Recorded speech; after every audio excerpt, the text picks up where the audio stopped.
In the name of Allah, the most beneficent, the most merciful. Allah be praised, blessings and salutations upon the Master Piece Hazrat Muhammad, peace be upon him, and upon his entire household, and upon his companions, and upon the righteous people, who strived so hard in bringing this peaceful religion to us, and upon whole Muslim Ummah. It's an attempt to tell this world the flawless life of beloved Prophet Hazrat Muhammad, peace be upon him, who has been sent to guide the humanity and to put the straight on the right way, the way to eternal heaven. It is also aimed at attaining Allah's mercy in this world and hereafter. The book chosen for this purpose is Ar Raheeq Al Mukhtum, the Sealed Nectar, the best ever book written on the biography of beloved Prophet Hazrat Muhammad, peace be upon him. Ar Raheeq Al Mukhtum was awarded first prize by the Muslim World League at worldwide competition on the biography of the Prophet Muhammad, peace be upon him, held at Makkah Al-Mukarramah in 1399 Hijri. Chapter 4. Aspect of Pre-Islamic Arabian Society. After the research we have made into the religious and political life of Arabia, it is appropriate to speak briefly about the social, economic and ethical conditions prevalent therein. Social life of the Arabs. The Arabian society presented a social medley, with different and heterogeneous social strata. The status of the woman among the nobility recorded an advanced degree of esteem. The woman enjoyed a considerable portion of free will, and her decision would most often be enforced. She was so highly cherished that blood would be easily shed in defense of her honor. In fact, she was the most decisive key to bloody fight or friendly peace. These privileges notwithstanding, the family system in Arabia was wholly patriarchal. The marriage contract rested completely in the hands of the woman's legal guardian, whose words with regard to her marital status could never be questioned. On the other hand, there were other social strata where prostitution and indecency were rampant and in full operation. Abu Dawud, on the authority of Aisha, may Allah be pleased with her, reported 4 kinds of marriage in pre-Islamic Arabia. The first was similar to present-day marriage procedures, in which case a man gives his daughter in marriage to another man after a dowry has been agreed on. In the second, the husband would send his wife, after the menstruation period, to cohabit with another man in order to conceive. After conception, her husband would, if he desired, have a sexual intercourse with her. A third kind was that a group of less than 10 men would have sexual intercourse with a woman. If she conceived and gave birth to a child, she would send for these men, and nobody could abstain. They would come together to her house. She would say, "You know what you have done. I have given birth to a child and it is your child," pointing to one of them. The man meant would have to accept. The fourth kind was that a lot of men would have sexual intercourse with a certain woman, a whore. She would not prevent anybody. Such women used to put a certain flag at their gates to invite in anyone who liked. If this whore got pregnant and gave birth to a child, she would collect those men, and a seeress would tell whose child it was. The appointed father would take the child and declare him, her his own. When Prophet Muhammad, peace be upon him, declared Islam in Arabia, he cancelled all these forms of sexual contacts except that of present Islamic marriage. Women always accompanied men in their wars. The winners would freely have sexual intercourse with such women, but disgrace would follow the children conceived in this way all their lives. Pre-Islam Arabs had no limited number of wives. They could marry 2 sisters at the same time, or even the wives of their fathers if divorced or widowed.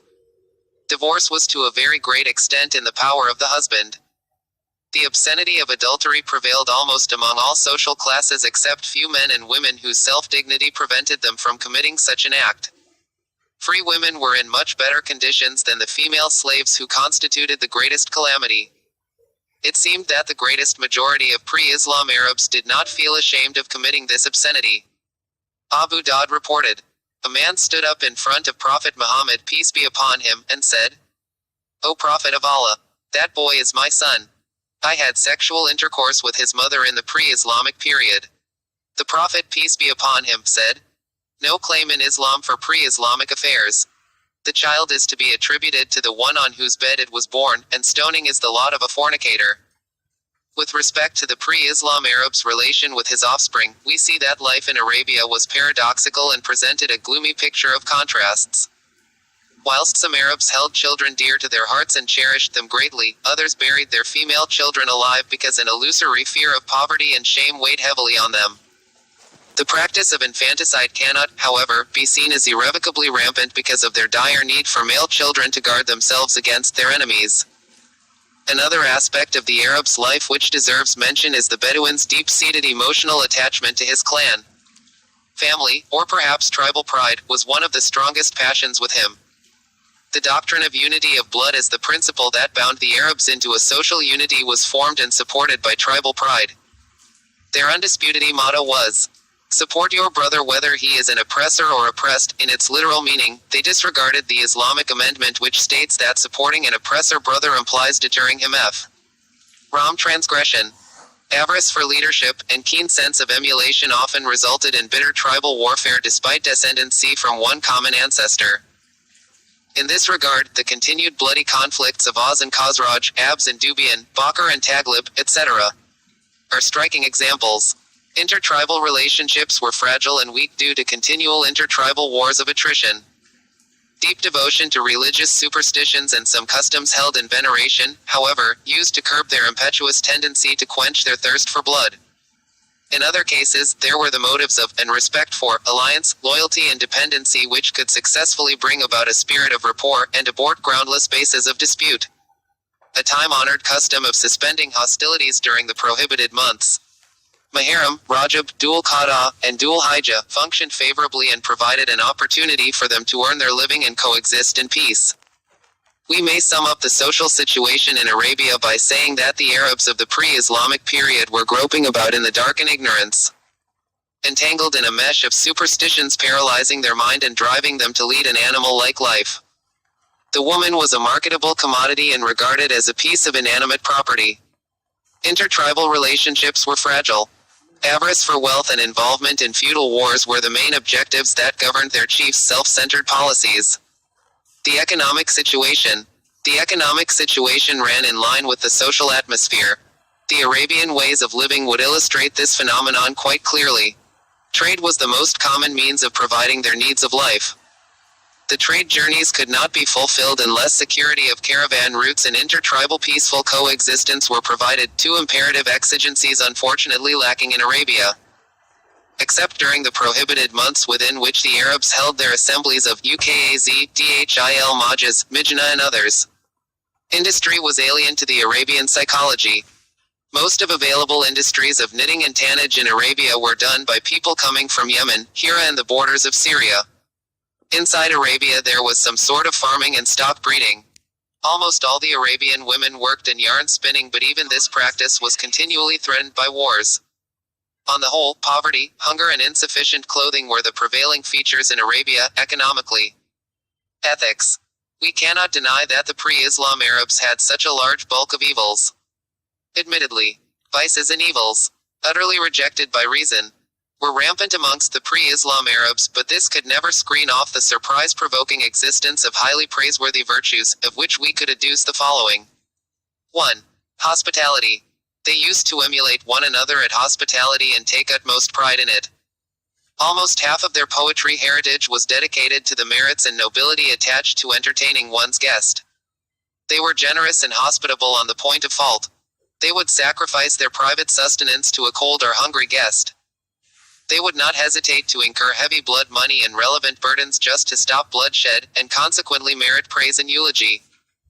In the context of hospitality, there springs up their common habits of drinking wine, which was regarded as a channel branching out of generosity and showing hospitality. Wine drinking was a genuine source of pride for the Arabs of the pre-Islamic period. The great poets of that era never forgot to include their suspending odes the most ornate lines pregnant with boasting and praise of drinking orgies. Even the word grapes, in Arabic, is identical to generosity in both pronunciation and spelling. Gambling was also another practice of theirs closely associated with generosity, since the proceeds would always go to charity. Even the noble Quran does not play down the benefits that derive from wine drinking and gambling, but also says, "And the sin of them is greater than their benefit." 219. 2. Keeping a covenant. For the Arab, to make a promise was to run into debt. He would never grudge the death of his children or destruction of his household just to uphold the deep-rooted tradition of covenant keeping. The literature of that period is rich in stories highlighting this merit. 3. Sense of honor and repudiation of injustice. This attribute stemmed mainly from excess courage, keen sense of self-esteem and impetuosity. The Arab was always in revolt against the least allusion to humiliation or slackness. He would never hesitate to sacrifice himself to maintain his ever-alert sense of self-respect. 4. Firm will and determination. An Arab would never desist an avenue conducive to an object of pride or a standing of honor, even if it were at the expense of his life.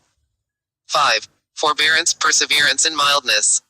The Arab regarded these traits with great admiration. No wonder, his impetuosity and courage-based life was sadly wanting in them. 6. Pure and simple Bedouin life. Still untarnished with accessories of deceptive urban appearances, was a driving reason to his nature of truthfulness and honesty, and detachment from intrigue and treachery. Such priceless ethics coupled with a favorable geographical position of Arabia were in fact the factors that lay behind selecting the Arabs to undertake the burden of communicating the message of Islam and leading mankind down a new course of life.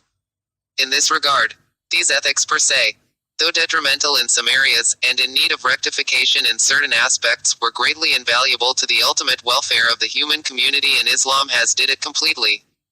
The most priceless ethics, next to covenant keeping, were no doubt their sense of self-esteem and strong determination. 2 human traits indispensable in combating evil and eliminating moral corruption on the one hand, and establishing a good and justice-orientated society, on the other.